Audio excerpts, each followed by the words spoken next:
برف جدائی کی پیامبر ہے، یہ پہاڑ کے درمیان حائل ہے، آسمان سے یہی پیامبر نازل ہو رہا ہے۔ کسی دل گرفتہ پری کی فراق دیدہ انگلیوں سے نکلتے بربط کے ساز کی مانند دھند اپنی دل ربائی کے قصے بیان کرنے سے زیادہ فراق یا قصوں پر رونے پر قائل تھی۔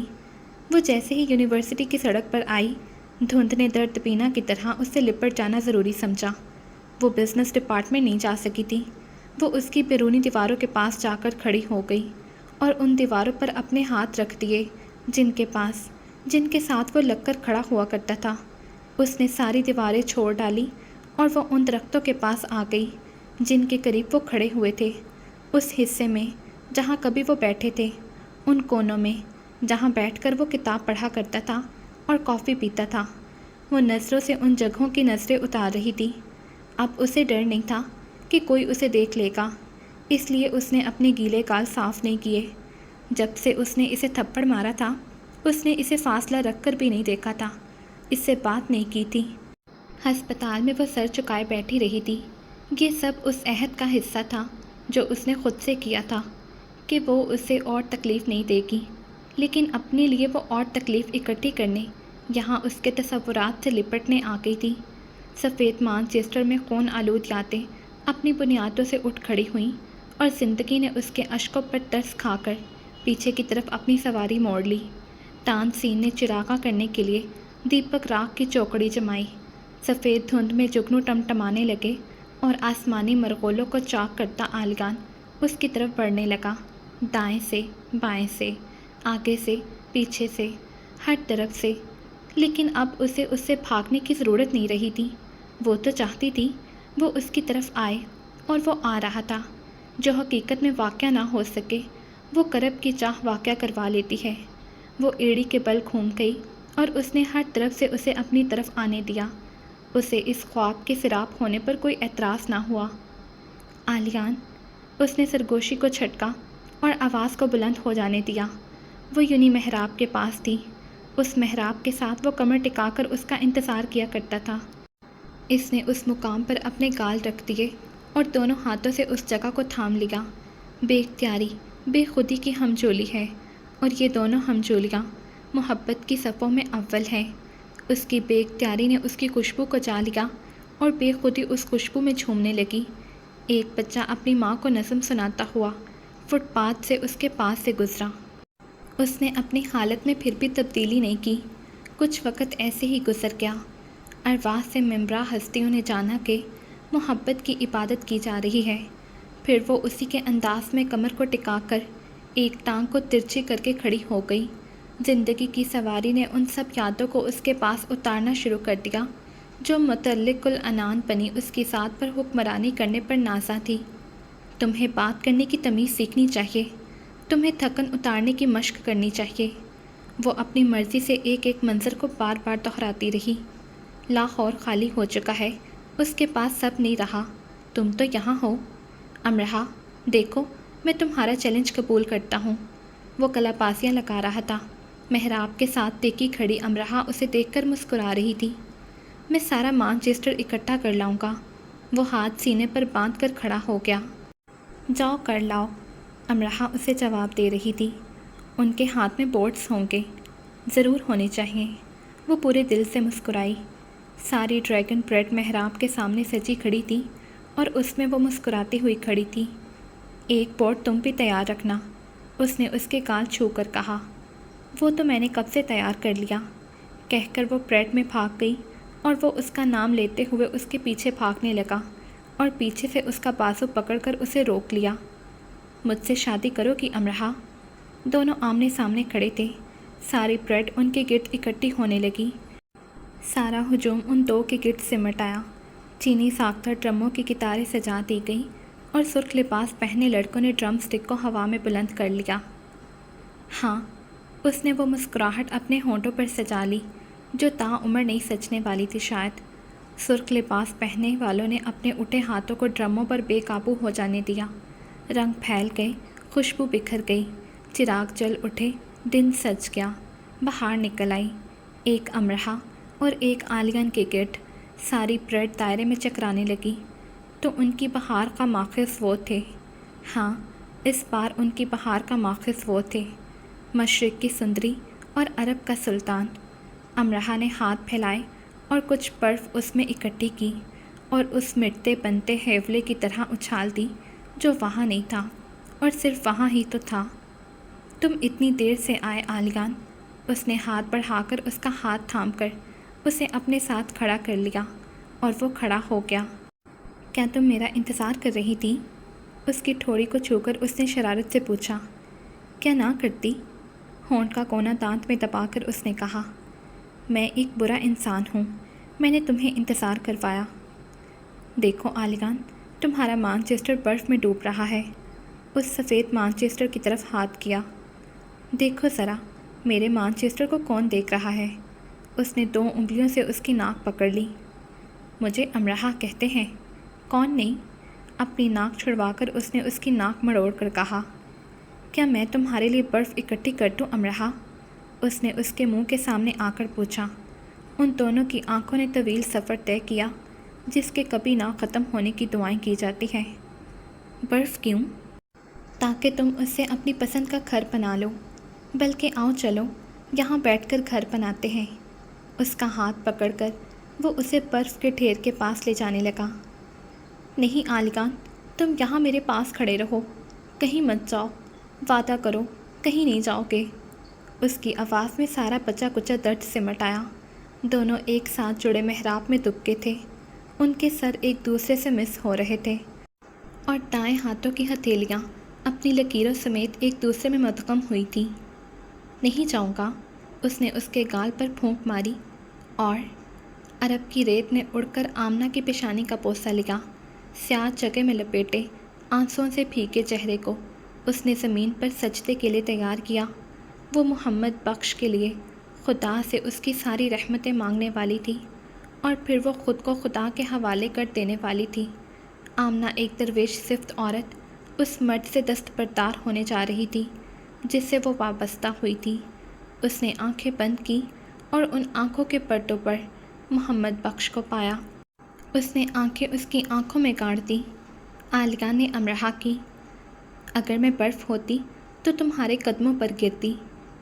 تم برف ہوتی تو میں بھی برف ہوتا۔ مجھے وہی ہونا ہے جو تمہیں ہونا ہے امرہا۔ اس نے دونوں ہتھیلیاں اس کے گالوں پر رکھ کر کہا۔ وہ ہنسنے لگی۔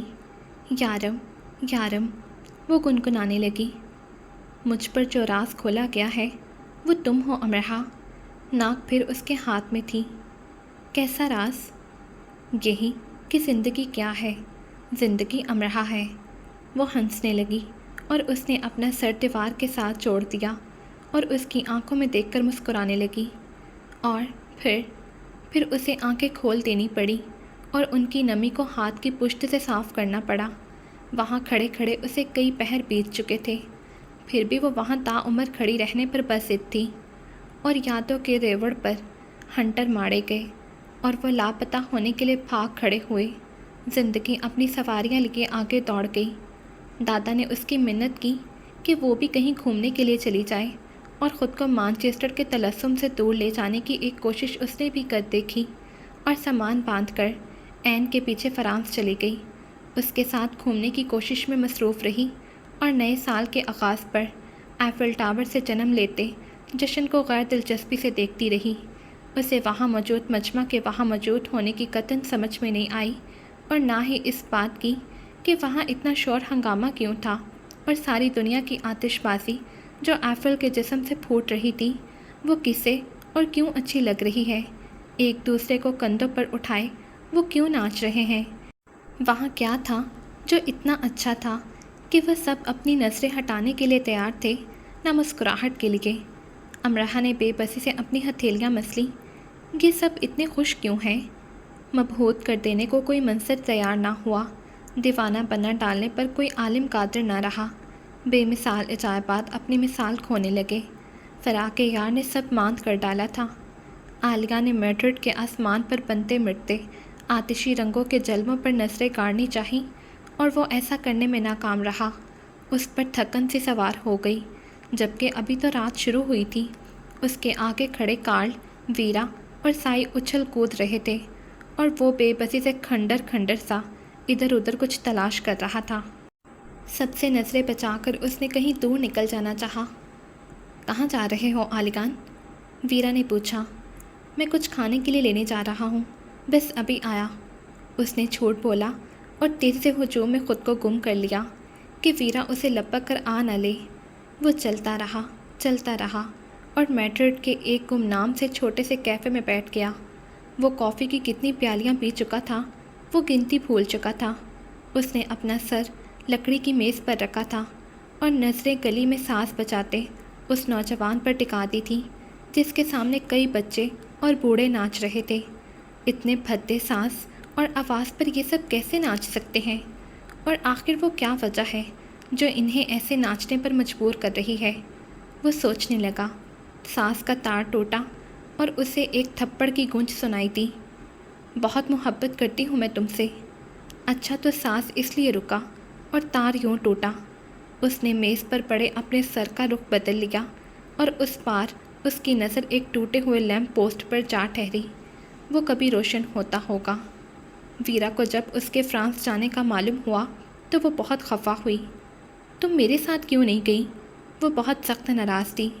تم نے فرانس نہیں جانا تھا اور مجھے فرانس دیکھنا تھا۔ وہ اپنے کپڑے الماری میں رکھ رہی تھی۔ تم کہتی تو ہم فرانس چلے جاتے۔ تم نے تو کہا کہ تمہیں جانا ہی نہیں ہے۔ تم 3-4 بار فرانس جا چکی ہو۔ میرے ساتھ پھر سے جاتی تو تمہارا ٹور خراب ہو جاتا۔ تمہارے ساتھ ہوتی تو اس بار فرانس دیکھنے کا مزہ آ جاتا۔ ویرا نے منہ پھلا لیا۔ سائی اس سے اتنا ناراض ہو گیا کہ خفگی کی زیادتی سے اس سے بات ہی نہیں کی۔ امتحانات شروع ہو گئے۔ امتحانات کی تیاری کے لیے وہ علی لرننگ نہیں گئی۔ اس نے گھر میں ہی تیاری کر لی اور دل لگا کر پڑھنے کی کوشش کی تاکہ اس کا رزلٹ اچھا رہے۔ سب کتابوں میں گم ہو گئے۔ کارل تک صرف لائبریری میں پایا جاتا۔ البتہ ایما کو علی لرننگ میں زوردار کرنٹ کا جھٹکا دے کر اسے فلور پر لڑکھڑا کر اس نے اس کے دائیں ہاتھ میں فریکچر کروا دیا اور کوئی ایک بھی زندہ یا مردہ ثبوت نہ چھوڑا جو یہ ثابت کر سکتا کہ یہ سب اس نے کیا ہے۔ ایما نے انگوٹھی اس کے منہ پر دے ماری تھی۔ وہ اسے ہی اٹھا کر کہیں دے مارنا چاہتا تھا۔ عالیگان کبھی کبھی علی لرننگ کے ہال میں ایسے ہی گشت کرتا پایا جاتا تو کارل اسے گھسیٹ کر اسٹڈی روم میں لے جاتا یا کبھی دور سے ہی چلاتا، تمہارا دماغی توازن ٹھیک ہو جائے تو اپنی سیٹ پر آ کر بیٹھ جانا۔ امتحانات ہو گئے، رزلٹ بھی آ گیا۔ چوتھا اور آخری سیمسٹر شروع ہو گیا۔ وقت نے اپنی تنابیں ڈھیلی چھوڑ دیں اور وہ خلاف توقع سست روی سے گزرنے لگا۔ زندگی ایسی اداکارہ بن گئی جو میک اپ اتارے اگلا سانگ رچانے سے پہلے پرسکون بیٹھے رہنے کی کوشش کر رہی ہو، اس کے ہاتھ گود میں ہوں اور وہ بڑی بے دردی اور بے حسی سے اپنا دھلا چہرہ آئینے میں دیکھ رہی ہو۔ شٹل کاک میں لیڈی مہر کے ایک ساتھ 4 بچے آ گئے تھے۔ ڈینس اور مارک 2 دن رہ کر چلے گئے جبکہ شارلٹ اور مورگن رہ گئیں۔ جارڈن آیا ہے؟ این نے شارلٹ سے ملتے ہی پوچھا۔ نہیں، شارلٹ پوری جان سے کہکا لگا کر ہنسی۔ ویرا کو عالیگان کی فیوچر وائف کی حیثیت سے لیڈی مہر نے ان سے ملوایا۔ ہفتے کے دن شارلٹ اور مورگن عالیگان کو ساتھ لے کر اپنی اپنی سائیکلوں پر مانچسٹر کی سڑکوں پر گھومتے رہے اور ان دونوں نے عالیگان کی جیب میں ایک پونڈ نہیں رہنے دیا۔ ان تینوں کی آپس میں اچھی دوستی تھی اور وہ رابطے میں رہتے تھے۔ تم مانچسٹر میں شادی کرو گے یا روس میں؟ ریسٹورانٹ میں ڈنر کرتے شارلٹ نے آنکھ مار کر پوچھا۔ مجھے ہمیشہ یہ شک کیوں رہا کہ ماما کے گھر میں ہی تمہاری دلہن موجود ہے، مورگن بولی۔ تم کچھ نیا تو کرتے عالیگان۔ شارلٹ کے دانت ہی اندر نہیں ہو رہے تھے۔ نیا کیا؟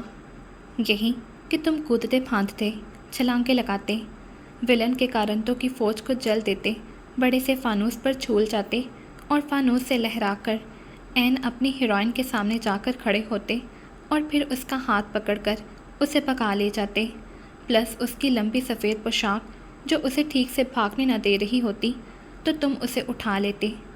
تم اتنی فلمیں دیکھنے لگی ہو شارلٹ، عالیگان نے تعصب سے کہا۔ تمہیں کیا پتہ عالیگان کہ ہر لڑکی کے دل میں ایک ایسے ہیرو کی کتنی خواہش ہوتی ہے جو ہر خطرے کو پھلانگتا اسے اڑا لے جائے اور دنیا بس دیکھتی رہ جائے۔ تو تم خوش قسمت ہو کہ تمہیں ایک ہیرو مل گیا۔ عالیگان ہنس دیا۔ ہیرو پر فلم کا؟ میرا تو وہ صرف شوہر ہے۔ ایک خونسا تک تو وہ کسی گنڈے کو مارنا نہیں چاہتا، کہہ کر شارلٹ اٹھی اور اجازت لے کر ہال کے مائک کے سامنے کھڑی ہو گئی اور آلیگان مورگن کو مسکرا کر دیکھا، یعنی میں شروع ہونے جا رہی ہوں۔ اس نے مائک پر کچھ ابتدائی کلمات کہے اور ہال میں بیٹھے ڈنر کرنے والوں کو اپنی طرف متوجہ کر لیا اور پھر وہ شروع ہو گئی، آلیگان ویرا کی فرضی داستان عشق سنانے۔ ایک دن ایک لڑکی اپنی ہی دھن میں کنکناتی ہوئی سائیکل چلاتی جا رہی تھی کہ ایک بھلکڑ سے لڑکے کی سائیکل کے ساتھ اس کی ٹکر ہو گئی، لڑکی ویرا اور لڑکا آلیگان۔ شارلٹ نے ہاتھ اٹھا کے اس کی طرف اشارہ کیا، سب گردنیں آلیگان کی طرف مڑ گئیں۔ آلیگان کو مسکرانا پڑا، یہ ان دونوں کی پہلی ملاقات تھی، آپ کہہ سکتے ہیں کہ دونوں کی سائیکلوں کی پہلی ٹکر تھی۔ ایک رات ویرا اپنے گھر جا رہی تھی کہ کچھ گنڈے اس کے پیچھے آئے اور انہوں نے اسے دبوچ لیا، اور ٹھیک اسی دوران آلیگان آیا، جیسا کہ فلموں میں ہوتا ہے کہ ہیرو ٹھیک اسی سڑک اسی گلی سے گزر رہا ہوتا ہے جہاں ہیروئن مصیبت میں گھری ہوئی ہے، اور ہیروئن وہ ننھی منھی سی بچی سی بن جاتی ہے جو ایک تھپڑ یا گھونسا کسی گنڈے کو نہیں مار سکتی، اور عام حالات میں وہ انسانوں کو اٹھا اٹھا کر پٹکا کرتی ہے، یعنی وہ جانتی ہے کہ اسے ہیرو کے ہوتے اپنی بہادری نہیں دکھانی۔ آخری جملہ شارلٹ نے سرگوشی صورت ادا کیا، ہونٹوں کے کنارے پر ہاتھ رکھ کر، اور ہال میں ہنسی گونج گئی۔ آلیگان نے اپنا سر جھکا لیا اور ایک ہاتھ سے آنکھوں پر چھجا بنا لیا۔ یہ کیا کر رہی ہے شارلٹ؟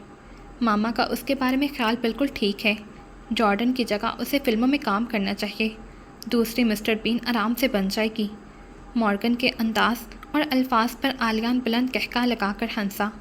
خدا کے لیے ایسے ہی کہکے لگاتے رہنا، پتہ نہیں کیا ہو گیا ہے تمہیں، مورگن نے محبت سے اس کی ٹھوڑی کو چھو کر کہا۔ آلیگان نے ویرا کو اٹھایا، اس کی ناک اور پیشانی سے نکلتے خون کو صاف کیا اور اسے گھر تک چھوڑنے اس کے ساتھ گیا، جبکہ وہ اسے ٹیکسی بھی کروا کے دے سکتا تھا۔ شارلٹ نے آخری بات پھر سرگوشی صورت کہی، کہانی یہاں سے شروع ہوتی ہے، لیکن میں آپ کو کچھ ہائی لائٹس بتا دوں تاکہ آپ کا تجسس برقرار رہے۔ ویرا کو ایک اور لڑکا بھی پسند کرتا ہے جو اپنے کالج کا باکسر ہے، جی ہاں باکسر، اور آلیگان کو ایک امیر باپ کی بیٹی پسند کرتی ہے جو کرائے کے گنڈوں کے ذریعے لوگوں کا حلیہ بگاڑ دینے کو برا نہیں سمجھتی۔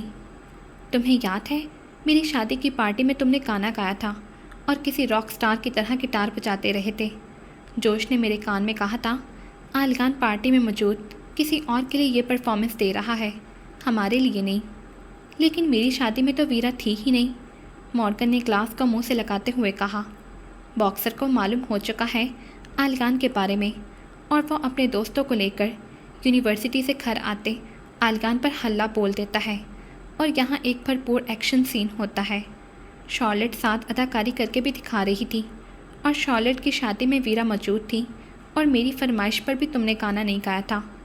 سنو آلیگان، کیا تم نے وہ چند فلمیں دیکھی ہیں جن میں عین شادی کے وقت دلہن کئی سو مہمانوں کی موجودگی میں اپنی لمبی سفید فراک سنبھالتی بھاگ جاتی ہے؟ ہاں، ایک تو اسپائڈر مین ہی ہے نا، اس نے شارلٹ کو دیکھتے ہوئے کہا۔ سنو ہمارے اسپائڈر مین، مجھے لگتا ہے اس بار دلہا بھاگے گا۔ کون؟ تم، مورگن نے پورے وثوق سے کہا۔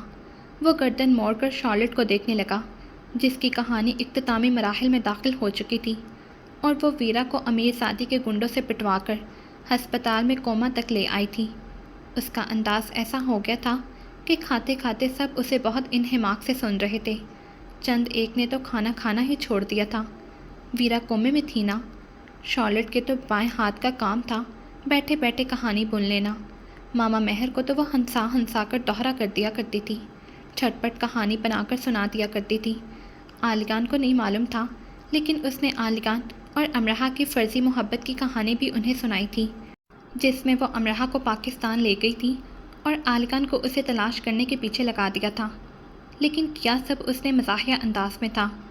ڈنر کے بعد وہ انہیں گھر تک چھوڑنے آیا، اور ہال تک واپس آتے آتے اس کی ہمت جواب دے گئی، مجھے لگتا ہے اس بار دلہا بھاگے گا۔ ٹھنڈ میں اس کی پیشانی پر پسینہ آ گیا۔ دوسروں کے سامنے نارمل بنے رہنا آسان نہیں ہوتا۔ رات کے اندھیرے میں وہ ایک سنسان سڑک پر سائیکل کو گول دائرے میں چلانے لگا، چلاتا ہی رہا۔ ولید البشر کے ساتھ باقاعدہ قانونی جنگ شروع ہو چکی تھی۔ ماما مہر کا وکیل کیس ہینڈل کر رہا تھا۔ اس پر اور اس کے آدمیوں پر ہراساں کرنے کا دعویٰ کیا گیا تھا، کیونکہ اتنا سب ہو جانے پر بھی ولید البشر پاس آنے کے لیے تیار ہی نہیں تھا۔ ٹھنڈی رات اس کی گرم سوچوں کی گواہ بنی۔ کیا اس کی سائیکل دائرے میں اس لیے چکرا رہی ہے کہ ولید البشر اس کا پیچھا چھوڑنے کے لیے تیار نہیں، یا اس لیے کہ ابھی کچھ دیر پہلے ڈنر ہال میں شارلٹ نے اس کی اور ویرا کی محبت بھری کہانی سنائی، یا اس لیے کہ اس کہانی میں کرداروں کے نام بدل گئے۔ سڑک پر لاتعداد گول دائرے بن گئے ہیں۔ ہر دائرہ اس سوچ کے گرد چکرا رہا ہے کہ کہانی میں ایک کردار کی جگہ جب دوسرا کردار لینے لگے تو پرانا کردار اپنی موت آپ مر جاتا ہے۔ موت کہانیوں میں ہو یا حقیقت میں اسے خوش آمدید نہیں کہا جا سکتا۔ موت سایہ بن کر آئے یا سایہ بنا کر ساتھ لے جائے، اس کی نحوست کم نہیں ہوتی۔ باہر جتنے بھی شور ہنگامے میلے سجا لیے جائیں، عالم وجد میں جھومتے دل میں تخلیے نہیں ہوتے۔ محوق کوئل قسم کا پرندہ اس کے ذہن سے آزاد کروا لیا گیا۔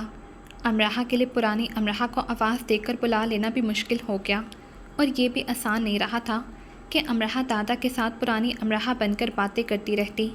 دادا اس کے لیے پہلے جیسے ہی ہو گئے تھے، وہ دادا کے لیے پہلے جیسی نہیں رہی تھی۔ باتیں کرتے دادا کو اب درمیان میں کئی بار پوچھنا پڑتا، سن رہی ہو امراحہ؟ وہ سر ہلا دیتی۔ واجد سارا گھر انٹیریئر کروا رہا ہے، خاص کر تمہارے لیے حماد کا بڑا کمرہ خالی کروایا ہے۔ ڈیزائنر سے کہہ رہا تھا کہ میری بیٹی نے مانچسٹر سے آنا ہے، اس کے مزاج کے مطابق کمرہ ڈیکوریٹ کرنا ہے۔ بہت پڑھی لکھی ہو گئی ہے اب وہ۔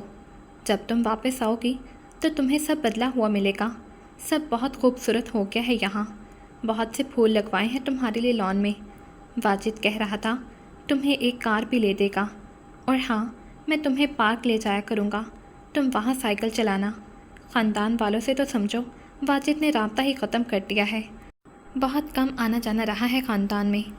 ویسے بھی اب تو تم خود بہت سمجھدار ہو گئی ہو، خود کو بدل لیا ہے، اب معاشرے کو بدلنا۔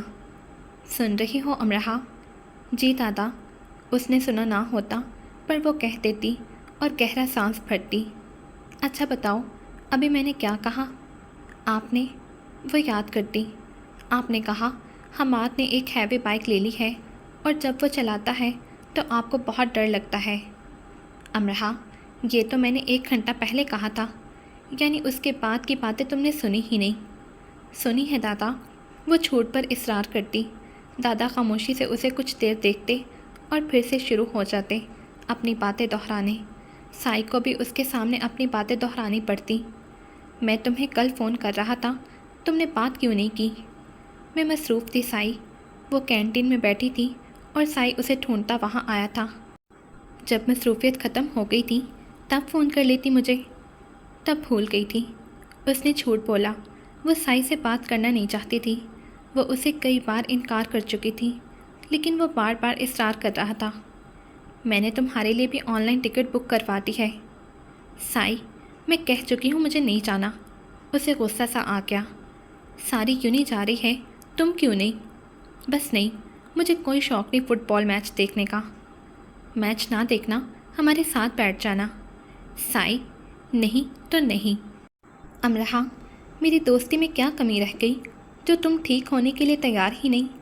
تمہارے لیے دنیا میں صرف ایک ہی انسان اہم ہے، باقی سب کی اہمیت صفر۔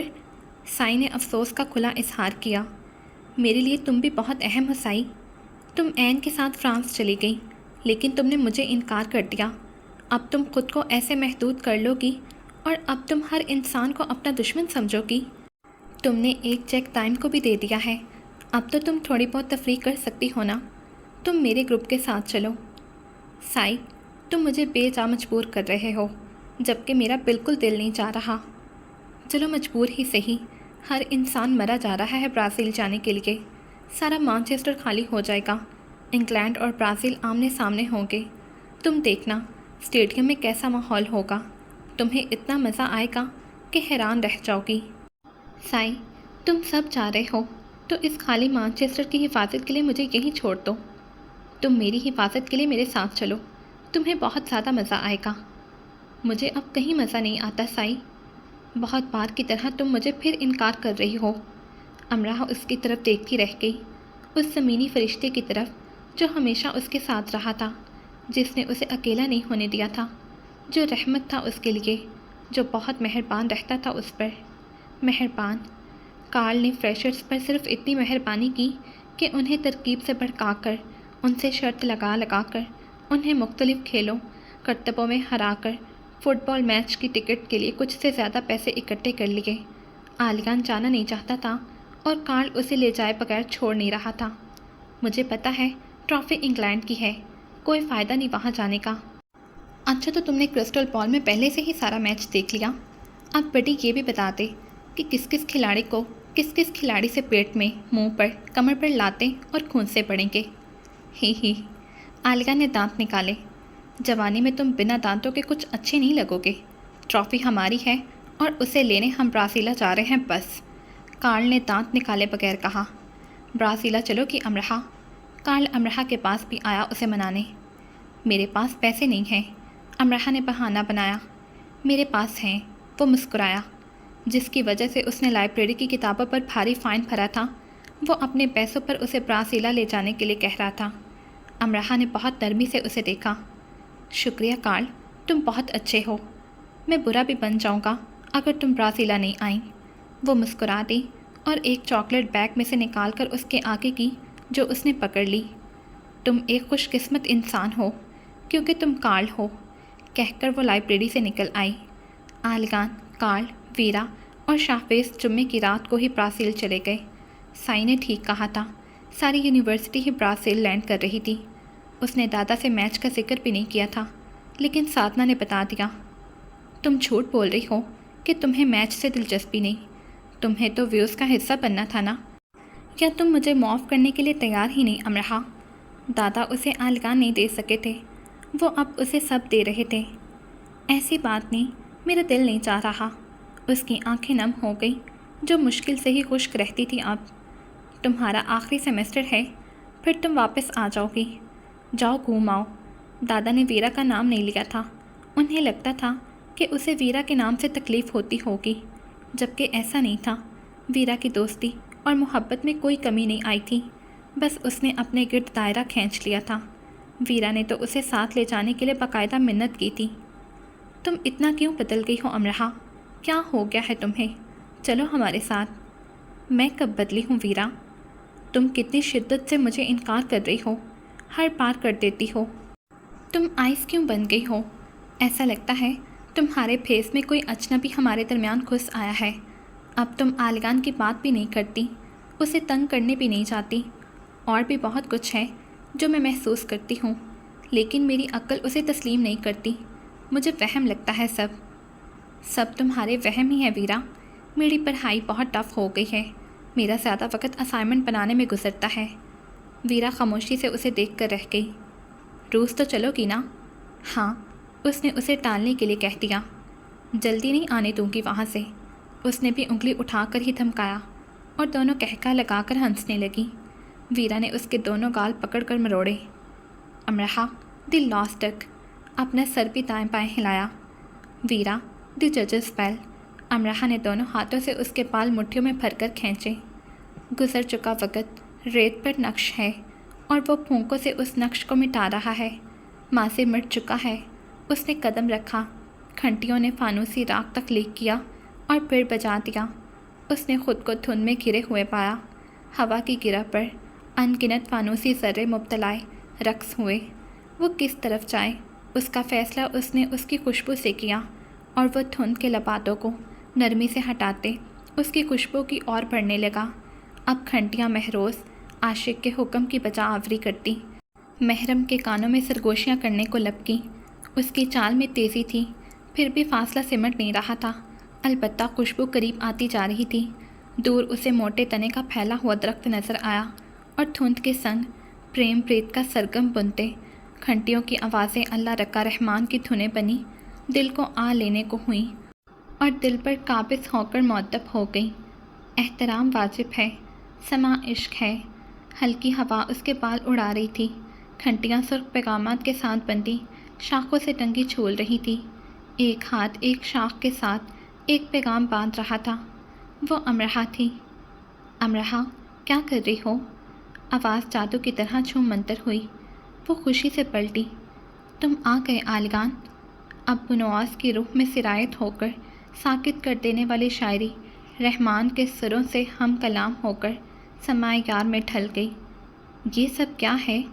وہ اس سے زیادہ خوش ہوا۔ ہماری کہانی، تم نے یہ پیغامات مجھ سے نہیں لیے تو میں نے یہاں باندھ دیے۔ وہ چل کر ایک پیغام کے پاس گیا اور اسے پڑھنے لگا۔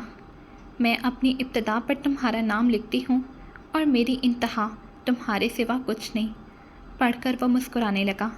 امرحہ اپنے دونوں ہاتھ پیچھے لے گئی اور دائیں بائیں چھول کر شرارت سے مسکرانے لگی۔ پھر اس نے دونوں ہاتھ اٹھا کر شاخوں سے چھولتی گھنٹیوں کو ترنم سے ایسے بچا ڈالا جیسے اسد اللہ خان غالب کے کلام سے لبالب ہوئے چاندی کے ظروف وادی کے لاش کی پریوں کی نازک انگلیوں تلے بج اٹھے۔ ارتکاز واجب ہے، سمائے یار ہے۔ کشتی کی لمبی نوک جو پھولوں سے لدی ہوئی تھی دھندلے اندھیرے پل کے نیچے سے نکلی اور اس نے پانی میں ہاتھ ڈال کر اس پر اچھال دیا، آلگان پر، اور ایک ایسی مسکراہٹ خود پر سجا لی جیسے وہ پرستان کی ملکہ ہو اور اپنے پریسات کے ساتھ بگھی پر سوار گلستان کی پرواز پر جاری ہو۔ مجھے تمہاری مسکراہٹ یاد آتی ہے اور میں خود مسکرانا بھول جاتا ہوں۔ آلگان نے اس کے ہاتھ کو اپنے ہاتھ میں لیا اور دن سے روشن اس کی آنکھوں کو پایا۔ میری ساری مسکراہٹیں تم نے لے لی، اب کہتے ہو مسکرانا بھول گئے۔ تم آنکھوں کی پتلیاں گول گول گھمایا کرتی تھیں، تم کہا کرتے تھے تو کرتی تھی، اب تم کہتے ہی نہیں۔ امرحہ، چلو ہم پھر سے دوست بن جاتے ہیں۔ اس کے ہاتھ کی پشت کو اس نے باری باری اپنی آنکھوں سے لگایا۔ نہیں، اب ہم دوست نہیں بن سکتے۔ اس نے اپنے ہاتھ کی پشت کو دیکھا۔ کیوں؟ تم مجھ سے نفرت کرتی ہو؟ نہیں، یہ نہیں کر سکتی۔ محبت کرتی ہو؟ محبت، یہ بھی نہیں۔ کوئی جذبہ تو ہوگا تمہارے پاس میرے لیے۔ کشتی چمکیلی جھیل پر رواں دواں تھی اور پھر وہ ایک دوسرے پل کے اندھیرے میں جا چھپی۔ ابابیلوں کے جھنڈ پیچھے رہ گئے اور کوئلوں کی کوکوں نے اندھیرے کے سروں کا پیچھا کیا۔ دوب عمدہ خاص مخمل کی طرح بچھ گئی۔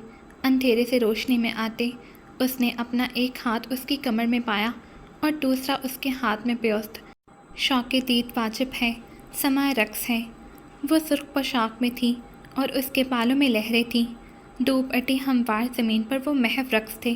وہ شرما کر ایسے ہنس رہی تھی جیسے اسے اس پر اعتراض تھا۔ نیلے سمندر میرے لیے سیاہ ہیں، گنگناہٹ صورت اس نے سرگوشی کی۔ تمہاری آنکھوں کی سیاہی میں بس جانے کا خبر مجھے بہت پیارا ہے۔ وہ مسکرانے لگی۔ اور میرے پیروں تلے بچھی سب ہی راہیں تم تک آتی ہیں۔ تم یہ جان لو، میری سانسیں تم سے ہو کر آتی ہیں۔ اس کی مسکراہٹ گہری ہو گئی۔ اور امرحہ، مجھے انتظار رہے گا کہ انتظار کب ختم ہوگا، کہتے وہ اداس ہو گیا۔ مجھے انتظار رہے گا کہ انتظار ختم ہونے کا انتظار کیا جائے گا، کہہ کر وہ بیٹھ گئی۔ بے تحاشا پھول اگ آئے۔ بتاؤ، تم کس کے لیے جان دے سکتی ہو؟ وہ بھی اس کے پاس نیچے بیٹھ گیا۔ جان تو کب کی دے دی؟ ہم نے بہت گڑبڑ کر دی نا امرحہ؟ ہاں، بہت، اور اب سوچنے کا وقت نکل گیا۔ میں نے تمہیں بہت یاد کیا، میں تمہیں بھول ہی نہیں پائی۔ تمہیں مجھے یہ بتانا چاہیے تھا۔ تمہیں یاد رکھتے رکھتے میں سب بھول گئی، تمہیں بتانا بھی۔ تمہیں یاد رکھتے میں نے کچھ اور یاد رکھنا ضروری نہیں سمجھا۔ میں آلگان نہ ہوتا تو تمہارا خواب ہوتا جسے تم ہر رات دیکھتی۔ میں امرحہ ہو کر بھی آلگان ہی ہوں۔ تم میرے اندر بس چکے ہو، میں نے اپنا آپ رخصت کر دیا ہے آلگان۔ تم ایک جادوگر ہو امرحہ۔ وہ خود کو اس کی آنکھوں کے اتنے قریب لے گیا کہ اس کی پلکیں امرحہ کے گلابی گالوں پر لرزنے لگیں۔ تم میرا سحر ہو آلگان، تم سے محبت مجھ پر فرض ہے، میں نے اس فرض کو قضا نہیں ہونے دیا۔ وہ اٹھ کھڑی ہوئی۔ کہاں جا رہی ہو؟ پتہ نہیں، رک جاؤ۔ وہ بھی اٹھ کر کھڑا ہو گیا۔ روک لو، اس نے گردن موڑ کر کہا، خود کو نہیں۔ تیز روشنی نیم اندھیرے میں بدل گئی۔ خوف اور درد کی تتلیاں مقام نامعلوم سے اڑاتی ہوئیں آئیں۔ وہ سب سیاہ تھیں۔ انہونی کا بغل بجا۔ دعا واجب ہے، سمع ہجر ہے۔ اس نے جھٹکے سے گردن کو اس کے گرتے ہوئے وجود کی طرف موڑ کر اسے دیکھا۔ اس کے آس پاس خون ہی خون تھا۔ وہ اپنی جگہ بت بنا کھڑا تھا اور ذرا دور اس کی بند ہو جانے پر مائل آنکھیں اس پر ٹکی تھیں۔ وہ اسے دیکھ رہی تھی لیکن وہ اس کی طرف نہیں بڑھ رہا تھا۔ وہ کھڑا تھا، وہ کھڑا ہی رہا اور اس نے اپنی آنکھیں بند کر لی۔ یہ تو بے باف ہے، اپنے لمبے لبادوں میں لپٹی وہ چاہ توبہ کے گرد دائرہ بنا کر بیٹھ گئیں، پیشانی سے کھینچ کر کناروں کو ناک تک لائیں اور ایک ساتھ اپنے ہاتھ دعا کے لیے اٹھا لیے۔ اندھیری رات ان پر سایہ فگن تھی اور آب توبہ زمین کی تہوں میں جل بھل ہو رہا تھا۔ انہوں نے دعا کی ابتدا کی، اے خدا، اور آنکھیں بند کر لیں۔ عالگہ نے آنکھیں کھول دیں۔ اس کے جسم میں خون کا ایک قطرہ نہیں رہا تھا اور اس کے دل نے کام کرنا بند کر دیا تھا۔ اس کی آنکھیں اندھیرے میں بھٹک رہی تھیں۔ اسے بہت دیر میں یاد آیا کہ وہ کہاں ہے۔ اس نے اٹھنے کی ہمت کی لیکن اس کی ہمت جواب دے گئی۔ مارگریٹ کے مرنے کے بعد اس کے ساتھ یہ ہوتا رہا تھا۔ وہ اپنی من پسند جگہوں پر اس کے ساتھ پایا جاتا رہا تھا۔ اب پھر یوں امرحہ کے ساتھ۔ جسم کی گرمی سے اس کا منہ جل رہا تھا۔ اٹھ کر وہ واش روم میں گیا اور منہ دھو کر یک پانی پیا۔ وہ برازیل میں تھا۔ ہوٹل کے کمرے میں دوسرے سنگل بیڈ پر موجود کارل بے خبر سو رہا تھا۔ وہ ٹیرس پر آ گیا اور بہت دیر تک شہر کی ٹمٹماتی روشنیوں کو دیکھتا رہا۔ اس کی کیفیت واپس مانچسٹر کی طرف بھاگ جانے کی سی ہو گئی تھی، شٹل کاک کی طرف۔ کھڑکی کے نیچے اس پر ہلکی سی کپکپی تاری تھی اور اس کے ہاتھ واسع کانپ رہے تھے۔ اس کا ٹیرس کے ٹھنڈے فرش پر بیٹھ کر رونے کو دل چاہا، بہت زیادہ روتے رہنے کا۔ وہ ٹھنڈے فرش پر بیٹھ گیا اور اپنے سر کو ہاتھوں میں تھام لیا اور پھر اپنے بالوں کو مٹھیوں میں جکڑ لیا۔ اس میں ہمت نہیں تھی کہ وہ خواب کے آخری حصے کو دہراتا۔ فون بیڈ سائڈ سے اٹھا کر واپس ٹیرس پر آ کر اس نے سائی کو فون کیا۔ تم ٹھیک ہو سائی؟ ہاں میں ٹھیک ہوں۔ کیوں، کیا ہوا؟ اس وقت فون کیا تم نے؟ سائی خود بھی نیند سے جاگا ہوا لگ رہا تھا۔ نہیں کچھ نہیں ہوا، بس ایسے ہی فون کیا۔ سائی کچھ دیر خاموش رہا۔ تمہیں کچھ کہنا ہے مجھ سے؟ ہاں کہو۔ میرا بہت رونے کو دل چاہ رہا ہے، مجھے روشنی میں بھی اندھیرا نظر آ رہا ہے۔ تم ماما مارگریٹ کو یاد کر کے سوئے تھے؟ انہیں میں نے بہت اچھے تصورات کے ساتھ یاد کیا۔ میں نے ان کے ساتھ بہت اچھی باتیں کی۔ میں اب کی اپنی کیفیت ٹھیک سے سمجھ نہیں پا رہا سائی۔ تمہیں ایک اچھی نیند لینی چاہیے۔ ہاں شاید۔ سائی تمہاری امرحہ سے کب ملاقات ہوئی تھی؟ سائی اپنے بستر پر پورا اٹھ کر بیٹھ گیا۔ اس شخص نے جیسے صدیوں بعد امرحہ کا نام لیا تھا۔ آج ملاقات ہوئی تھی، تم اسے فون کر سکتے ہو، سائی خوشی سے بولا۔ ٹھیک ہے وہ؟ اس کی کپکپاہٹ کچھ کم ہوئی۔ ہاں بالکل ٹھیک ہے، بہت اچھا لگا تم نے اس کے بارے میں پوچھا۔ شکریہ سائی، تم سو جاؤ اب۔ شاید اس نے سائی کو بلا وجہ پریشان کیا۔ تم بھی۔ فون کو وہ ہاتھ میں لے کر سوچتا رہا، پھر ہوٹل کے کاؤنٹر تک آیا اور امرحہ کو فون کیا۔ ہیلو، امرحہ کی آواز آئی۔ وہ خاموش رہا۔ وہ بات کہاں سے شروع کرے گا اور کہاں ختم کرے گا اور کہے گا کیا؟ تو وہ خاموش ہی رہا۔ امرحہ نے فون بند کر دیا۔ میں نے تمہیں بہت یاد کیا امرحہ۔ فون بند ہو چکا تو وہ بڑبڑایا۔ میں نے تمہیں وہ سزا دی جو خود میں نے بھگتی۔ وہ کمرے میں واپس آ گیا اور ٹیرس پر کھڑا ہو گیا۔ اسے نہیں لگتا تھا کہ اسے نیند آ سکے گی اب۔ آنکھیں جاگتے رہنے کا عہد باندھ چکی تھی۔ وہ سائی اور این کے ساتھ برازیلا آ چکی تھی۔ وہ کافی دیر سے ٹیرس پر کھڑی تھی۔ اندر این سو رہی تھی۔ ابھی جو فون آیا تھا اس نے جان لیا تھا کس کا تھا۔ اس شخص کو شبہ تھا کہ وہ اس کی خاموشی کو پہچان نہیں سکتی اور اسے یقین تھا کہ ایسا ہونا ممکن نہیں۔ کلام کے لیے الفاظ کی ضرورت ہوتی ہوگی، پہچان کے لیے نہیں۔ کیا وہ اسے پھر سے یہ بتانا چاہتا تھا کہ اس کی وجہ سے اسے کتنی تکلیف کاٹنی پڑی؟ وہ کس تکلیف سے گزرا؟ اس کی اچھی بھلی زندگی کو اس نے اندھا کنواں بنا دیا۔ روشنی اندر جاتی ہے نہ اندھیرا باہر نکلتا ہے۔ وہ سب جو وہ اسے نہیں کہہ سکا، وہ اب کہنا چاہتا ہے۔ امرحہ کو خوف محسوس ہوا۔ خوف سے اس کا وہم کسی اسلحے کی طرح بےوقل ہو گیا۔ اب وہ نئے سرے سے سوچ رہا تھا، پہلے دن سے، پہلی ملاقات سے، پہلے جملے سے۔ ایک لڑکی جس کی آنکھوں کا کاجل ایسے پھیل گیا ہے کہ گالوں کو بھی سیاہ کر گیا ہے، وہ اس کے سامنے کھڑی ہے، وہی لڑکی ڈریگن ڈریس میں اس کے ساتھ کھڑی ہے، اور پھر وہی لڑکی ہر جگہ اس کے ساتھ ساتھ رہتی ہے۔ وہ چھپ کر بیٹھتا ہے تو بھی۔ یہ کیسی لڑکی ہے جو اس کے سائے سے زیادہ اس کے ساتھ ہے، روح سے زیادہ اس پر سوار ہے۔ تم کہتے ہو تم ماما مارگریٹ نہ بن جاؤ، اور مجھے یہ خوف ہے کہ تم ولید البشر بن جاؤ گے، اپنا کر چھوڑ دینے والے، سائی نے کہا تھا۔ اس نے اپنا سر تھام لیا، سر اٹھا کر اس نے چند گہرے گہرے سانس لیے۔ کچھ بھی تھا، وہ خوش تھی کہ آلگا نے اسے فون کیا تھا، برا بھلا کہنے کے لیے ہی صحیح۔ وہ اسے یاد تو رکھتا تھا، اس کا نام بھولا نہیں تھا۔ دنیا میں کوئی امرہا بھی ہے، اس میں یہ احساس زندہ تھا۔ زندہ رہنے کے لیے بہت ضرورتیں درپیش ہوں گی، لیکن جینے کے لیے صرف ایک، امرہا کے لیے ایک آلگان، آلگان کے لیے ایک امرہا۔ آئیے برازیل اسٹیڈیم کے اندر چلتے ہیں۔ سیریز کا فیصلہ کن میچ ہے، انگلینڈ اور برازیل آمنے سامنے آنے والے ہیں۔ لگتا ہے سارا برازیل اٹھ کر اسٹیڈیم میں آ گیا ہے۔ میچ شروع ہونے سے پہلے ہی لگ رہا ہے میچ ختم ہونے کے قریب ہے۔ دونوں ٹیمیں ایک ایک گول کر چکی ہیں، اور اب دونوں ٹیموں کے شائقین مرے جا رہے ہیں کہ بس ان کی ٹیم فیصلہ کن گول کر دے۔ برازیلین شائقین کچھ تنتی میں تھے، وہ انگلینڈ کے شائقین اور کھلاڑیوں کے نام لے لے کر فکرے چست کر رہے تھے، انہیں بتا رہے تھے کہ انگلینڈ ٹیم کس بری طرح سے ہار جانے والی ہے۔ یہ سب ہونا معمول ہے، فٹ بال کی دنیا میں جو نہیں ہوتا وہی کم ہوتا ہے، شائقین جتنا زیادہ کرتے ہیں کم ہی کرتے ہیں۔ فٹ بال فیور اسٹیڈیم کے اندر اتنے ہائی ٹمپریچر پر ہوتا ہے جیسے وہاں اہتمام سے ایک آتش فشاں پھٹنے والا ہو۔ اس فیور کا تصور اسکرین سے میچ دیکھنے والے کر ہی نہیں سکتے۔ وہ، ویرا، کارل اور چند دوسرے یونیفیلوز آگے پیچھے بیٹھے تھے۔ انہوں نے انگلینڈ ٹیم کی شرٹس پہن رکھی تھی، اور کارل، ویرا نے اچھل اچھل کر سارا اسٹیڈیم ابھی سے سر پر اٹھا لیا تھا۔ آلگان خاموش بیٹھا انہیں ناچتے دیکھ رہا تھا۔ ایسے ہی ناچتے کودتے کارل نے ایک پیاری سی بچی کی گود میں رکھے سینڈوچز غائب کر دیے۔ بچی جس کے ماما پاپا اس کے پاس ہی کھڑے اپنی دھن میں اچھل رہے تھے تاکہ وہ اسکرین پر نظر آ سکیں، ایک دم سے اپنی گود کو خالی پا کر رونے لگی اور اپنے اچھلتے کودتے باپ کی شرٹ کھینچنے لگی۔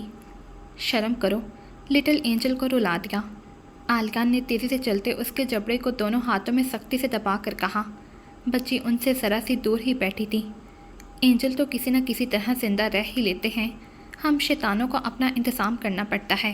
مجھے بھوک لگی تھی، میں نے محنت کی اور خوراک حاصل کر لی، ویسے بھی اس کا باپ اسے اور لے دے گا، میرا تو کوئی باپ نہیں ہے نا جو مجھے لے کر دے گا۔ میں ابھی بچی کے باپ کو بتاتا ہوں۔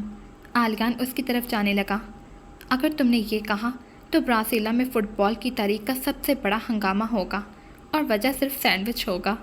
ایک سینڈوچ کے لیے تم نہ جانے کتنے شائقین کو مروا دو گے، اور کتنوں کو زخمی کروا کر عمر بھر کے لیے معذور کر دو گے۔ یہ میں کروں گا، آلگان نے اس کے بال مٹھی میں جکڑ کر کہا۔ ہاں تم، صرف تم۔ اس نے بھی آلگان کے بال مٹھی میں جکڑ لیے۔ برازیلا اسٹیڈیم میں دو لڑکے ایک دوسرے کے بال مٹھیوں میں جکڑے کھڑے تھے۔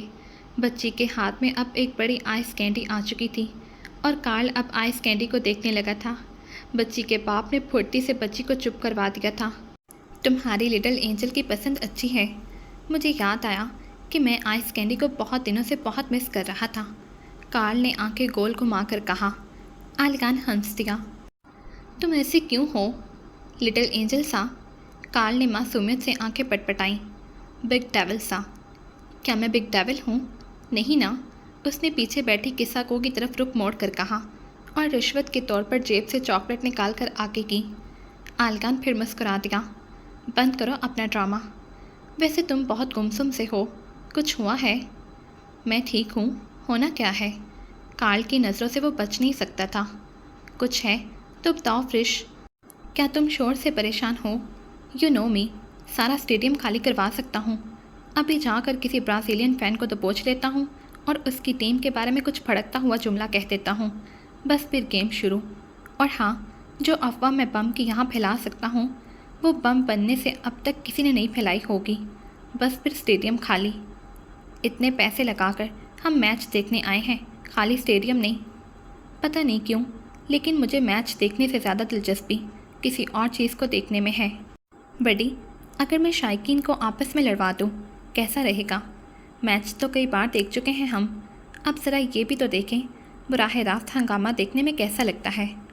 شیشے کی خالی بوتلیں تمہارے سر پر آ کے لگیں گی نا تو مزہ آ جائے گا براہ راست ہنگامہ دیکھنے کا۔ وہ انسان ابھی بنا نہیں جو کارل کے ساتھ یہ کر سکے۔ کارل ادھر ادھر دیکھنے لگا، اور کس کے پاس سے کھانے کی چیز اڑائی جا سکتی ہے؟ وہ بنا بنایا انسان تمہارے ساتھ بیٹھا ہے، تم بھی کارل ہی ہو۔ کارل نے اس کے دونوں گال پکڑ کر مڑوڑے۔ میچ شروع ہونے میں ابھی کچھ وقت تھا۔ بڑی بڑی اسکرینوں پر اسٹیڈیم میں موجود شائقین دکھائے جا رہے تھے۔ یہ مقامی شائقین تو ابھی سے پاگل ہو رہے ہیں۔ کارل نے ذرا دور موجود ایک لڑکے کی طرف اشارہ کیا جو اپنی ٹیم کے حق میں عجیب و غریب نعرے لگا رہا تھا۔ تمہارا بھی نشہ ٹوٹ رہا ہوگا، جا کر تم بھی اس کے ساتھ تھوڑا پاگل ہو جاؤ۔ عالقہ نے اسے اسی لڑکے کی سمت دھکا دیا۔ امرحہ نے سائی کو منع کر دیا تھا کہ وہ ویرا کو نہ بتائے کہ وہ وہاں موجود ہے۔ انہیں سائی کی آمد کا پتہ تھا، اس کی نہیں۔ ویسے بھی کل انہوں نے چلے جانا تھا۔ این اور امرحہ نے بھی انگلینڈ ٹیم کی شرٹس پہن رکھی تھی۔ این ایسے اچھل رہی تھی جیسے وہ جاپانی نہ ہو بلکہ برطانوی ہو، اور اس کا ایک آدھ بھائی یا دوست ٹیم میں شامل ہو۔ اس نے ٹیم کی نمائندگی کرتی لمبی سی ٹوپی بھی پہن رکھی تھی اور منہ کو پورا رنگا ہوا تھا، ساتھ ہاتھ میں بورڈ پکڑ رکھا تھا، ٹرافی ہماری ہے، جس پر پیچھے کہیں سے کسی نے کلر بال پھینک کر اسے بدنما کر دیا تھا، یعنی ٹرافی انگلینڈ کی نہیں برازیل کی ہے۔ منظر کچھ ایسا تھا جیسے ورلڈ کپ فائنل ہو۔ امرحہ کچھ بہتر محسوس کر رہی تھی وہاں آ کر۔ ویسے بھی رات کو جو عالقہ نے کال کی تھی اور کسی بھی وجہ کو لے کر کی تھی، اس کے لیے وہ بہت بڑی بات تھی۔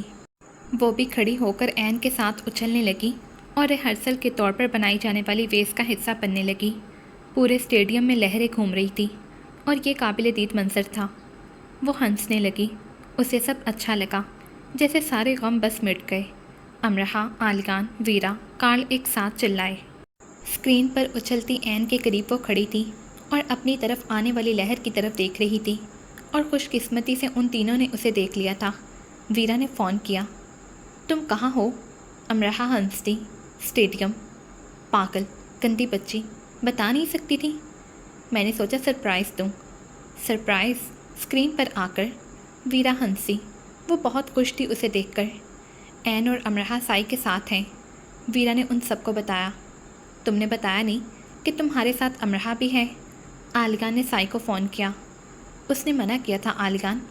عالقان خاموش ہو گیا اور اسکرین کی طرف ہی دیکھتا رہا کہ وہ پھر سے نظر آ جائے، لیکن اب گراؤنڈ میں کھلاڑی آتے نظر آ رہے تھے۔ میچ شروع ہو گیا۔ فرسٹ ہاف میں انگلینڈ کی ٹیم نے ایک گول کر دیا، لیکن انگلینڈ کے شائقین سے زیادہ برازیلین شائقین دیوانے ہو رہے تھے غصے سے۔ انہیں ریفری کا برازیل ٹیم کے ایک اہم کھلاڑی کو ریڈ کارڈ دکھائے جانے سے اختلاف تھا۔ ان کے آس پاس موجود شائقین ریفری کو گالیاں دے رہے تھے کہ اگر وہ یہ فاؤل نہ کرتا تو ٹیم 2 گول کر چکی ہوتی اور مخالف ٹیم کو گول کرنے کا موقع ہی نہ ملتا۔ بچوں بچ کر برازیلیوں کے نرگے میں گھرے بیٹھے ہو، ویرا نے مذاقاً کہا۔ اگر دوسرا گول بھی انگلینڈ نے کر دیا تو انہوں نے انگلینڈ ٹیم کے کھلاڑیوں کی بجائے ہماری گردنیں دبوچ لینی ہے۔ عالقان ہنسنے لگا۔ وہ یہ سب مذاق میں کہہ رہے تھے۔ اسٹیڈیم میں ایسا کریز معمول کی باتیں ہوتی ہیں، پھر بھی مقامی شائقین کے تیور کافی بگڑ رہے تھے۔ ان کا خیال تھا سارے ریفری انگلینڈ ٹیم کے سارے کھلاڑی فاؤل کھیل رہے ہیں۔ امرحہ کے پیچھے پھڑکتے ہوئے فاؤل فاؤل کے نعرے لگنے لگے۔ یہ کیا ہو رہا ہے سائی؟ پیچھے کوئی لڑائی ہو رہی ہے کیا؟ امرحہ سہم گئی۔ یہ سب ہوتا رہتا ہے امرحہ، آخری منٹوں میں دیکھنا کیا ہوتا ہے۔ دوسرا ہاف شروع تھا۔ انگلینڈ کا ڈیفنس اچھا تھا، مخالف ٹیم کی سر توڑ کوششوں کو وہ ناکام بنا رہے تھے۔ دوسرا ہاف ختم ہونے سے 15 منٹ پہلے ویرا کو ایک میسج آیا موبائل پر، جسے پڑھ کر وہ تھوڑا سا پریشان ہو گئی۔ کیا ہوا؟ چاویز نے پوچھا۔ میرے جرنلسٹ دوست کا میسج آیا ہے، وہ بھی یہاں موجود ہے۔ اس کا کہنا ہے کہ اسے کسی متوقع ہنگامے کی خبر ملی ہے۔ کیسے ہنگامے کی؟ زیادہ اسے بھی نہیں معلوم۔ اس کا کہنا ہے کہ کوئی حکومت مخالف گروپ ہے جو اپنے مفادات کے لیے کوئی ہنگامہ کروانا چاہتا ہے، شاید غیر ملکیوں کو نشانہ بنانا، ایسا ہی کچھ۔ ایسا کچھ نہیں ہوگا، ایسی خبریں پھیل ہی جاتی ہیں۔ سیکیورٹی بہت اچھی ہے، پولیس جانتی ہے کیسے امن رکھنا ہے، اور جو خبر تمہیں ملی ہے وہ حکومت کو بھی تو ملی ہوگی نا؟ کارل نے کہا۔ ویسے اچھا ہے ہنگامہ ہو ہی جائے، میں بھی تو دیکھوں یہ فلم بنا ٹکٹ کے۔ اور پھر تمہارا دوست کنفرم بھی نہیں ہے، عالیگان نے کہا۔ ویرا نے سب دوستوں کو میسج کر دیا کہ میچ ختم ہوتے ہی فوراً اسٹیڈیم سے نکل جائیں، خطرہ مول لینے کی ضرورت نہیں، کوئی بدمزگی نظر آئے تو پرسکون رہیں۔ آخری 15 منٹ میں برازیلین کھلاڑیوں نے ایڑی چوٹی کا زور لگا دیا، لیکن آخری چھٹے منٹ میں گول انگلینڈ نے کر دیا۔ جوش اور افسوس سے دونوں ٹیموں کے شائقین نے اسٹیڈیم سر پر اٹھا لیا۔ سائے ویرا کا پیغام پڑ چکا تھا، اس نے امرہا اور این کو چلنے کے لیے کہا۔ عالیگان اور ویرا اٹھ چکے تھے، جبکہ اچھلتا کودتا کارل پہلے ہی کہیں غائب ہو چکا تھا۔ ویرا نے اب واضح خطرے کی بو سونگھ لی تھی، کہیں کوئی ایسا نعرہ گونجتا کہ اس حصے میں بات بڑھ جاتی۔ میچ کے دوران گالی گلوچ، ہاتھا پائی، تو تڑاک، خالی بوتلیں پھینکنا عام باتیں تھیں، لیکن ایسی تندی اور تیش نہیں ہوتا تھا جو اب دکھائی دے رہا تھا، جیسے سب جان بوجھ کر کیا جا رہا تھا۔ سائی نکل چکا ہے؟ عالیگان نے پوچھا۔ ہاں، اس نے کہا وہ جا رہا ہے۔ ویرا نے فون کان سے ہٹایا۔ وہ دونوں اسٹیڈیم سے باہر آ گئے اور ابھی وہ سڑک تک آئے ہی تھے کہ پولیس کی نفری تیزی سے اندر اسٹیڈیم کی طرف بھاگتی ہوئی نظر آئی۔ ان کا انداز الرٹ تھا۔ ایک دم ہی اسٹیڈیم کے باہر اسٹیڈیم کے اندر کچھ ہو جانے کا منظر نمایاں ہو گیا۔ چلو عالیگان، جلدی چلو۔ ویرا آگے کو بھاگی، وہ بھی سڑک پر اس کے ساتھ بھاگا اور ذرا دور جا کر رک گیا۔ کیا ہوا؟ ویرا پلٹی۔ امرہا۔ اس کے چہرے کے سارے رنگ اڑ گئے اور اسے دیکھ کر ویرا کی اپنی شکل پر سائے سے لہرائے۔ ویرا نے فون نکالا امرہا کو فون کرنے کے لیے، لیکن عالیگان پہلے ہی کال میں لا چکا تھا۔ دوبارہ بیل ہوئی۔ ہیلو، امرہا کی آواز آئی۔ امرہا، تم کہاں ہو؟ الفاظ پورے ادا نہیں ہوئے کہ فون ڈیڈ ہو گیا۔ اس نے دوبارہ کال ملائی، لیکن فون بند جا رہا تھا۔ اس کا فون بند جانا ہی تھا۔ اس کے فون کی بیٹری نکل چکی تھی اور وہ کہیں دور گر گیا تھا، اور وہ خود بھی گر گئی تھی۔ وہ بس نکل جانے کو ہی تھے کہ بھڑکا ہوا ایک گروپ اوپر سے گتھم گتا ہوتا ان کے اوپر آ کر گرا۔ امرہا کا سر ایک سخت چیز سے ٹکرایا اور اس کے سر سے خون نکلنے لگا۔ سائی نے جلدی سے اسے اٹھایا۔ ایک مقامی فین نے سائی کو دھکا دیا۔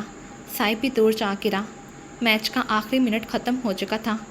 انگلش ٹیم جیت چکی تھی اور فوراً اسٹیڈیم میں مختلف جگہوں پر گروپ کے گروپ آپس میں اٹھ کر گتھم گتا ہو گئے اور ایک دوسرے پر مختلف ٹھوس چیزیں پھینکنے لگے۔ اس سارے عمل کو 30 سیکنڈ بھی نہیں لگے ہوں گے، جیسے کہ سب کچھ پلان تھا کہ ایسا ہی ہونا ہے۔ اسٹیڈیم کی اندرونی حالت ایک دم سے بدلی اور عام شائقین سہم گئے۔ منظر ہولناک ہو گیا، شور بڑھ گیا اور ہنگامے کے آثار نمایاں ہو گئے۔ جو چھپا ہوا تھا وہ نکل آیا۔ اسٹیڈیم نے جنگ کا میدان بدلنے میں 1 منٹ کا وقت بھی نہیں لیا تھا۔ این کہیں آگے نکل چکی تھی۔ امرہا کو سر پر چوٹ کی وجہ سے پوری طرح سے چکر آ رہے تھے۔ سائے بھی نہیں نظر آ رہا تھا۔ وہ اکیلی تھکے کھاتی جگہ بناتی آگے بڑھنے لگی کہ ایک لڑکے نے اس کا بازو دبوچ لیا۔ سیکیورٹی فوج تیزی سے اندر داخل ہو رہی تھی۔ 60,000 شائقین کے ہجوم میں ایک دم سے بھگدڑ مچی۔ تیزی سے باہر نکل جانے کا انداز ایسا ہو گیا جیسے قیامت آ گئی ہو۔ خالی بوتلیں اور جسم کے دوسرے حصوں پر آ کر لگنے لگی۔ دوبارہ امرہا کی کمر پر کوئی وزنی چیز آ کر لگی جس نے اس کا بازو دبوچا تھا۔ پوری قوت لگا کر اس سے بازو چھڑوا کر وہ آگے کو بھاگی تھی، لیکن اس کے بازو پر پھر وہی گرفت پڑی اور سرخ آنکھوں والے اس عادی نشئی لڑکے نے اس کی گردن پر چھپ کر کاٹنا چاہا۔ امرہا نے پوری شدت سے چیخ مار دی۔ اس کا فون بند جا رہا ہے، یہ معلوم ہوتے ہی اپنا فون سڑک پر ہی پھینک کر وہ رش میں مخالف سمت بھاگا۔ ویرا بھی اس کے پیچھے لپکی۔ تم اس گیٹ کی طرف جاؤ، میں دوسرے گیٹ کی طرف جاتی ہوں، بھاگتے ہوئے ویرا چلائی۔ اس کے بھاگنے کے انداز میں اتنی شدت اور تیزی تھی کہ وہ بہت سوں کو پھلانگتا، گراتا، دھکے دیتا ہوا آگے بڑھا۔ ایک ہجوم تھا جو منتشر باہر نکل رہا تھا اور پولیس کی نفری بڑھتی ہی جا رہی تھی، جو ہجوم میں نصب لانے کی کوشش کر رہے تھے۔ بچوں کے رونے کی آوازیں بھی آ رہی تھیں۔ بھگدڑ کا ماحول تھا۔ امرہا، وہ پوری قوت سے رش میں گھس کر چلانے لگا۔ اس کی آواز میں ایسی گرج تھی کہ اتنی افراتفری میں بھی بہت سو نے گردن موڑ کر اسے دیکھا۔ امرہا، وہ پھر چلایا۔ اس کی سانسیں بے قابو ہو رہی تھی۔ اگر امرہا فوراً اس کے سامنے آ جاتی تو وہ زمین پر گر جاتا۔ اس میں کھڑا ہونے کی طاقت نہیں رہی تھی۔ وہم اسے ہلانے لگے تھے اور خوف نے اس کے دل پر پنجے گاڑ دیے تھے۔ اسے الہام ہوا اور وہ گیٹ سے اندر ہو گیا۔ پولیس کی نفری کھڑی سب کو باہر نکال رہی تھی، لیکن وہ سر کو جھکا کر اس پار ہو گیا۔ اسے پورے اسٹیڈیم کے ہزاروں چکر بھی لگانے پڑتے تو اسے کم لگتے اس انسان کے لیے جسے تلاش کیا جا رہا تھا۔ امرہ باہر ہو سکتی تھی، اسے یہ خیال آیا تھا، لیکن اس کا وجدان اسے بتا رہا تھا کہ وہ اندر ہی ہے اور ٹھیک نہیں ہے۔ اس نے اس کا بازو کسی خون خوار جانور کی طرح پکڑ رکھا تھا اور وہ اسے گھسیٹ کر کسی خاص سمت لے کر جا رہا تھا۔ وہ چلا رہی تھی، خود کو آزاد کروانے کی کوششیں کر رہی تھی، لیکن اس نے شئی کے دوسرے ساتھی نے اس کے گرد گھیرا سا بنا لیا تھا اور اسے مضبوطی سے کمر سے پکڑ رکھا تھا، اور وہ دونوں آپس میں اپنی زبان میں بات کر رہے تھے جسے امرہ نہیں جانتی تھی۔ آلیان تیزی سے ادھر ادھر بھاگ رہا تھا اور اسے مسلسل آوازیں دے رہا تھا۔ ہیلی کاپٹر گراؤنڈ کے اوپر پرواز کرنے لگا، یعنی معاملہ شدت اختیار کر چکا تھا۔ سیکیورٹی فورس ہر طرف پھیل رہی تھی، کہیں سیکیورٹی فورس اور شائقین میں تصادم ہو رہا تھا، کہیں شائقین اور شائقین میں۔ معاملہ ایسے بگڑ رہا تھا جیسے جلتی آگ پر اور تیل ڈالا جا رہا ہو۔ وہ اسے دوسرے گیٹ سے نکال کر باہر لے جا رہے تھے۔ ان کا انداز کچھ ایسا تھا جیسے وہ اسے کسی گاڑی میں ڈال کر لے جانے والے ہیں۔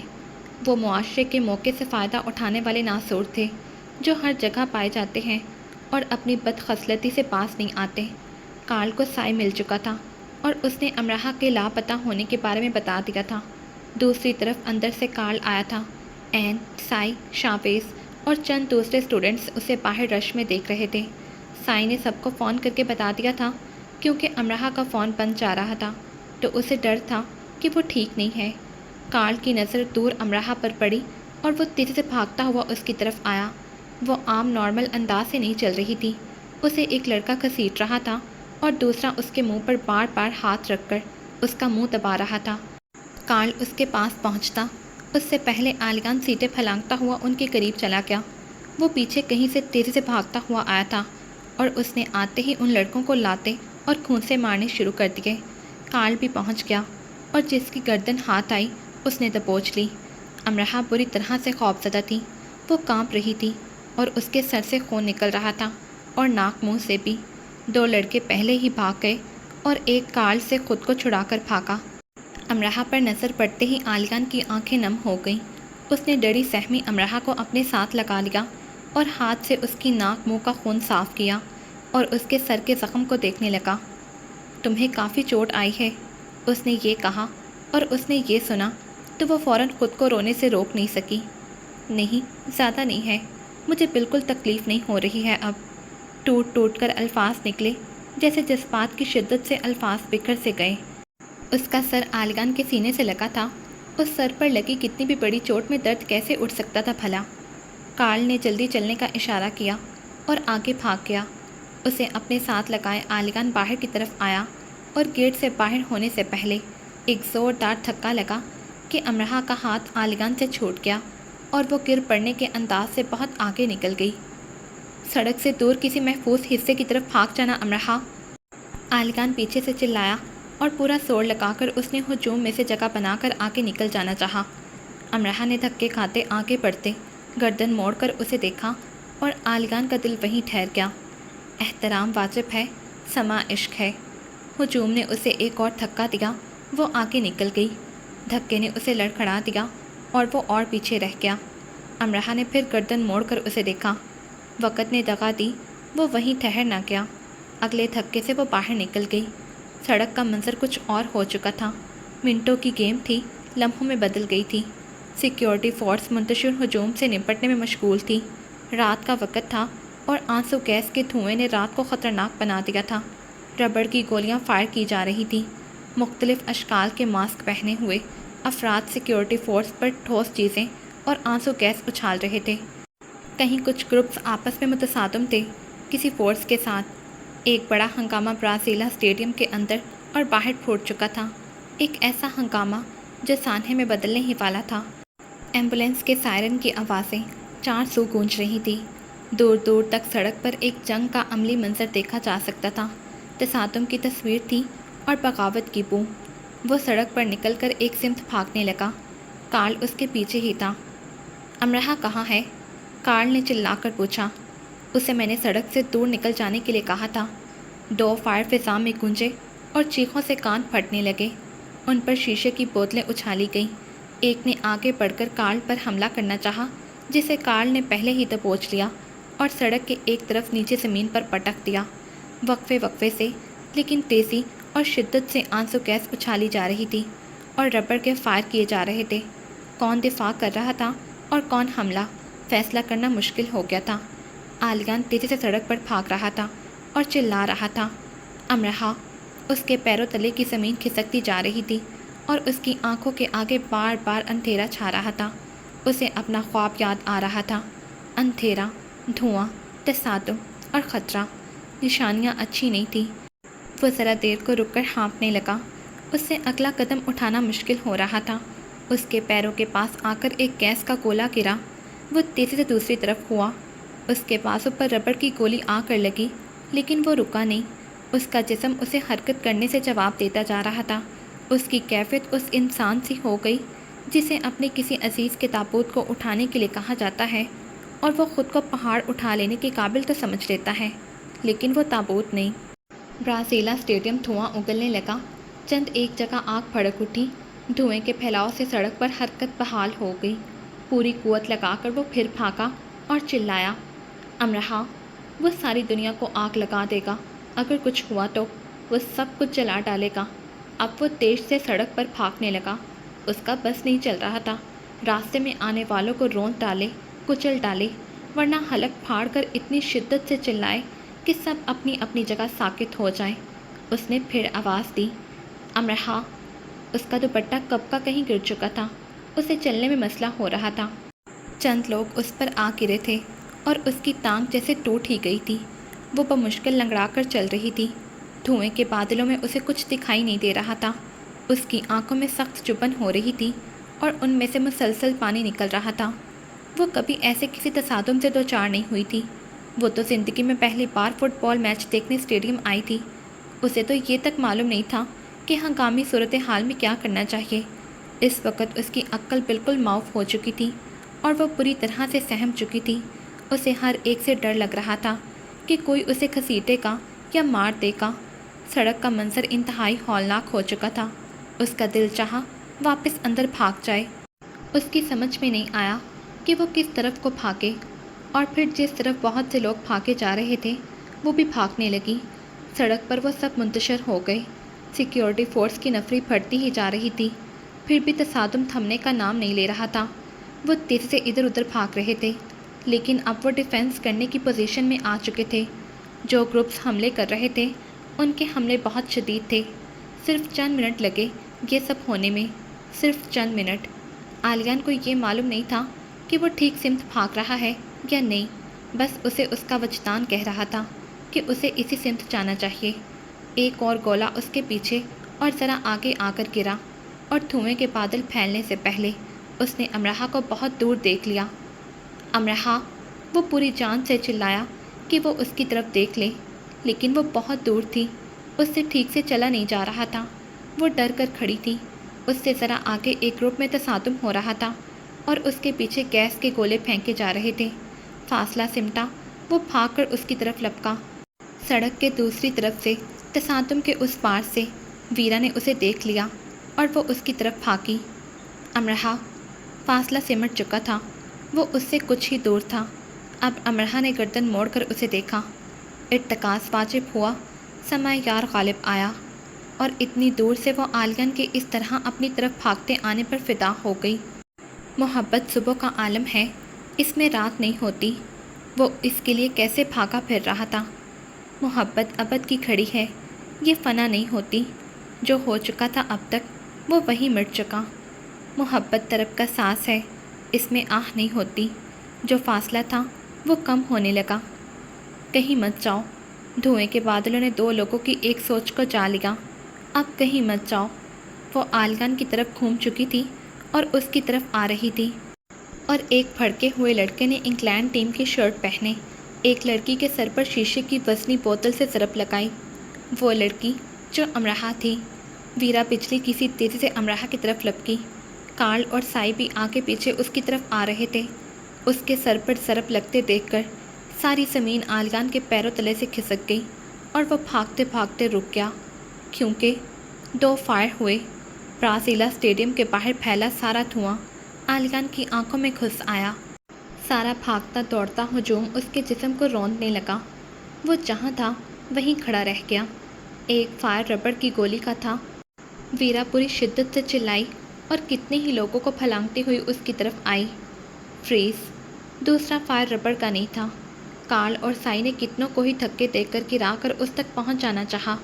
وہ دونوں اس سے چند قدم کے فاصلے پر پہنچ گئے۔ فریز کچھ فیصلے صرف دائمی جدائی کے ہاتھوں ہی طے پاتے ہیں۔ اس سے پہلے خبر ہوتی ہے نہ احساس، اطراف میں پھیلا دھواں، فورس کی نفری، بھاگتے دوڑتے اجسام، سب ہی فریز، سب جامد ہو گیا۔ وہ سڑک پر گھٹنوں کے بل گری اور پھر اس کی پشت سڑک سے جا لگی۔ خون اس کے گرد پھیلنے لگا۔ امرہا، اس نے چلانا چاہا لیکن چلا نہیں سکا۔ وہ وہیں اس سے کچھ دور کھڑا تھا، وہ جو امرہا کا آلگان تھا۔ اس نے اس کی طرف بھاگنا چاہا لیکن بھاگ نہیں سکا۔ تو یہ ثابت ہو گیا، جسم سے جان اس وقت نہیں نکلتی جب اپنی جان نکلتی ہے، یہ جان اس وقت نکلتی ہے جب جان سے پیارے کی جان نکلتی ہے۔ دعا واجب کر دی گئی، سماع ہجر کی منادی ہوئی۔ اس کے جسم نے جان چھوڑ دی اور وہ گھٹنوں کے بل سڑک پر گرتا چلا گیا۔ اس کا اپنا جسم ٹکڑوں کی صورت منتشر ہوا، دنیا میں کوئی دہائی دینے کے لیے تیار ہوا۔ امرہا کے سر پر پہنچنے سے پہلے کارل نے آلگان کی طرف دیکھا اور اس نے جانا کہ اگر ایک مر چکا تو دوسرا مرنے جا رہا تھا، کیونکہ آلگان نے اس انسان کی بند ہوتی آنکھیں دیکھ لیں جن میں اس نے خود کو بند کر لیا تھا۔ اس کی آنکھ سے خون ٹپکنے لگا جس کا رنگ سرخ نہیں تھا۔ امرہا کے وجود سے آلگان کی اپنی زندگی قطرہ قطرہ بہنے لگی جس کا رنگ سرخ ہی تھا۔ اے آنکھ، تو کیوں روتی ہے؟ قافلے والے چلے گئے۔ اے آنکھ، پھر تو کیوں روتی ہے؟ وہ مجھے پیچھے اکیلا چھوڑ گئے۔ اے آنکھ، تو رونا بند کر، اس قافلے میں میرا محبوب تھا۔ افسوس، ہاں پھر تو رو۔ سانسیں روک لی ہیں اور دل دھڑکنا بھول گیا ہے۔ امرہا اور آلگان کے درمیان اس کشمکش کا فیصلہ وقت کس انداز میں کرے گا؟ آلگان کی زندگی میں امرہا ایک خوبصورت یاد بن کر زندہ رہے گی، یوں جیسے امیر شہر میں چاند پر ہی کھڑا رہ گیا ہو اور زہر بجھے نیزوں نے اس کے شہر کی زندہ سانسوں کو مال غنیمت کی طرح لوٹنا شروع کر دیا ہو۔ نگر حیات پر آگ کے گولے برسائے جانے لگے اور خاتمے کی راکھ آگ کے لپٹوں میں دیمک بنی گھس گئی ہو۔ امیر شہر سڑک پر اپنا جہاں لٹتے دیکھ رہا ہے۔